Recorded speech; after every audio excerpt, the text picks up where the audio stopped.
আপনি কিরকম ড্রেস পরে রোমানিয়া এম্বাসিতে ইন্টারভিউ দিতে যাবেন? আপনি কি ফুল হাতা শার্ট পরে এক কালার শার্ট পরে ইন করে যাবেন, নাকি যে কোনো ড্রেস পরে যাবেন?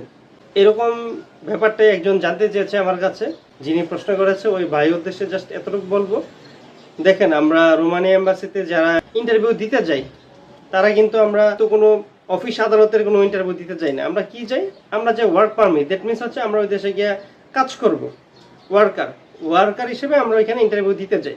এখানে যদি আপনি শার্ট পরেন, এক কালার ফুল হাতে একটা শার্ট পরেন, ইন করেন, টাই পরেন, গেট আপ নিয়ে যান, অফিসিয়াল গেট আপ, দরকার নাই ভাই। এটা আপনি কেন যাবেন?